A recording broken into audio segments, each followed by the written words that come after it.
I never thought I'd see her stand. My daughter, Ilara, had been confined to her chair since the moment she entered this world. Doctors on Earth had run their scans, poked and prodded with their cold instruments, and finally told me the same rehearse line. Her nerves were too damaged, her body too frail. Irreversible, they said, as if the word was a sentence carved into stone. And yet, every night as I tucked her in, she would ask me what it felt like to run, to leap, to dance. I would smile, tell her stories about the way wind felt rushing past your face, but inside, my chest ached with a lie. When the Terran Coalition offered us a chance to resettle on Cardis 4, I hesitated. It wasn't Earth. It wasn't safe.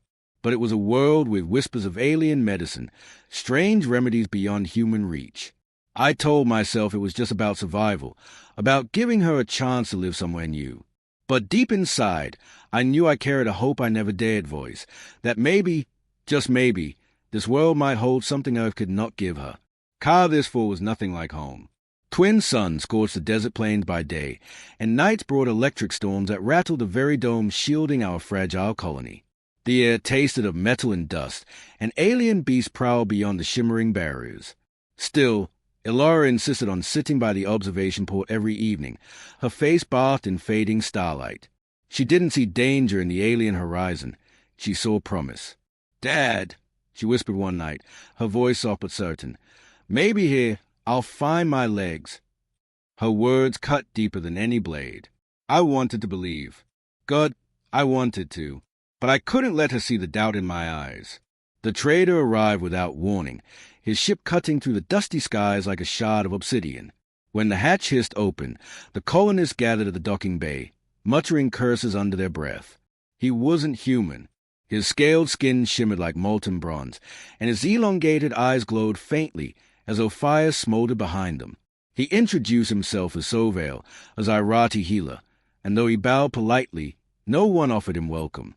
The Coalition had warned us Zyrati were unreliable allies, their methods unproven, their loyalty questionable. To most settlers, he was trouble. But Ilara didn't see trouble. She stared at him as though she'd been waiting her whole life for this moment. When he approached her chair, he didn't kneel or sigh in pity the way human doctors always had. Instead, he studied her intently, his gaze sharp yet calm. After a long silence, he said, "Your people misunderstand the bond between body and spirit. The flesh listens when the spirit commands. She can walk if she dares the pain."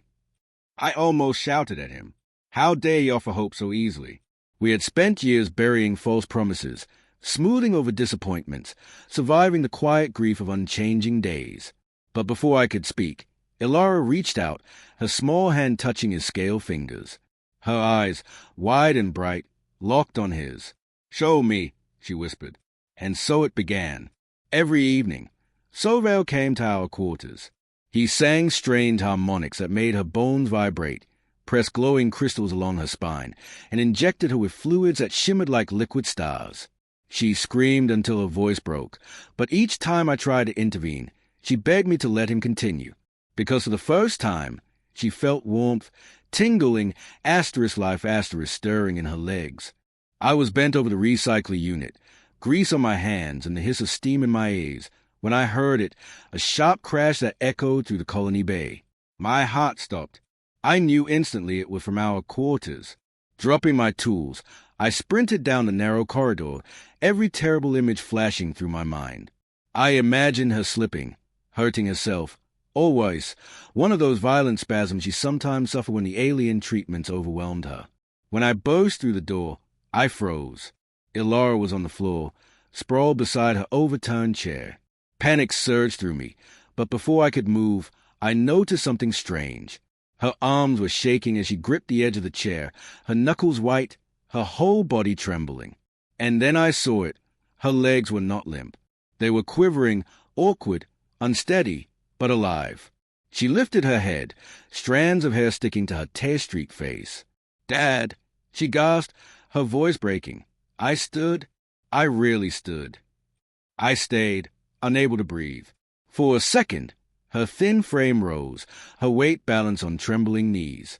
She swayed like a reed in the wind, her legs bowing under the strain, but they held. For those fleeting seconds, she wasn't bound by her chair. She was standing, defying every verdict we had been handed since her birth. Her strength gave out, and she collapsed. I lunged forward, catching her before she struck the ground. She clung to me, sobbing, her laughter tangled with tears. My own chest cracked open, grief and joy colliding until I couldn't tell one from the other. That night, sleep never came. My daughter had stood, just for moments, but long enough to shatter the word impossible. Long enough to ignite hope like fire in my veins. Word of Ilara's progress didn't stay secret for long. In a colony as small as ours, every cry that carried through the thin walls, every rumor whispered in the mess hall, spread like wildfire. Soon, the governor himself summoned me to his office, a sterile chamber lined with Terran flags and blinking monitors.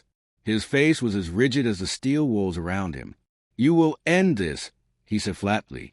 "Alien medicine is unregulated, dangerous. If it kills her, if it destabilizes morale, the consequences fall on us all."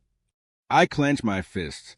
He spoke of rules and regulations, but beneath it, I heard the real fear. It wasn't failure that threatened him. It was success.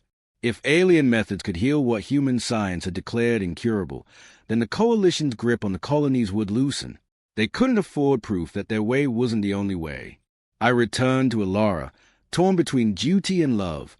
She sat in her chair, her face pale but her eyes burning with a fire I hadn't seen before. "They're afraid," she said, as though reading my thoughts. "Afraid of me. Afraid of change." When soldiers arrived at dawn to take Sovale, she clung to me, her nails digging into my arm. "Don't let them," she begged, her voice cracking with desperation. "Dad, please. He's the only one who can help me." The sight of her legs, bruised from effort yet alive with sensation, silenced my hesitation. I made my choice before the soldiers even knocked. That night, under the cover of a sandstorm that rattled the colony dome, I smuggled Sovale and Ilara into the desert. Through winds that cut like blades, we stumbled toward ruins half buried in silver sand. There, Sovale promised, lay her final chance. A machine older than human history, waiting. The ruins pulsed with an otherworldly silence, broken only by the howl of the storm outside.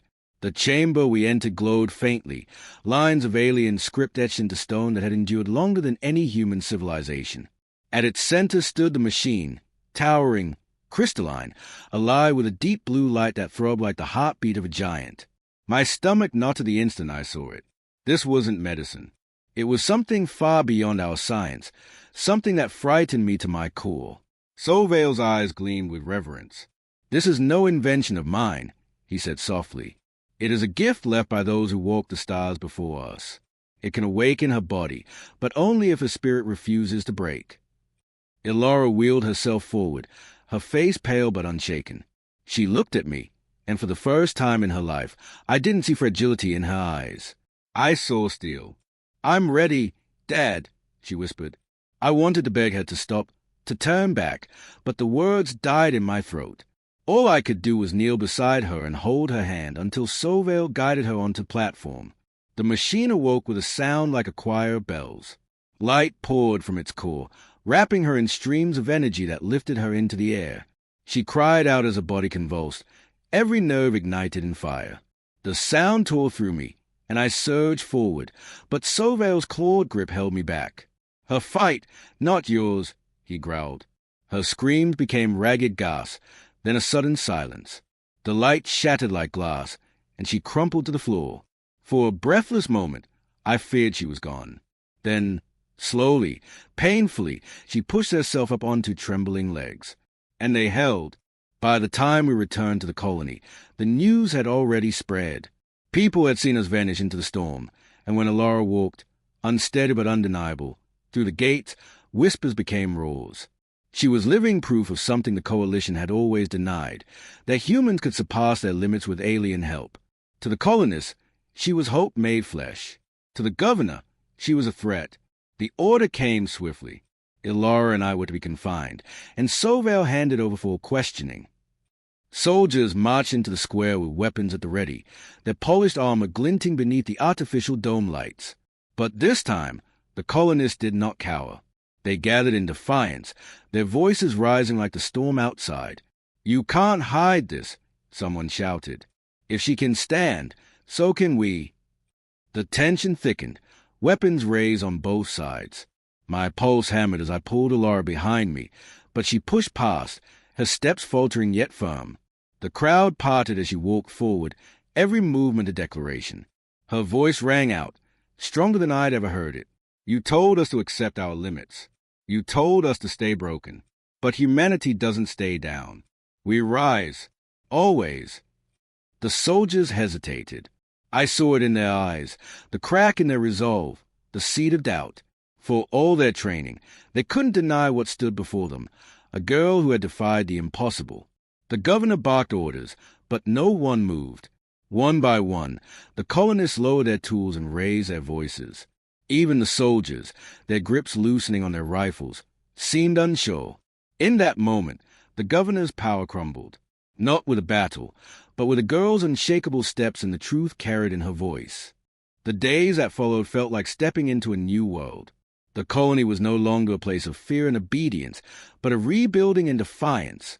The governor's authority dissolved under the weight of voices united, and the soldiers, stripped of orders they no longer believed in, laid down their arms. For the first time since we had arrived on Carthis IV, the colony truly belonged to its people.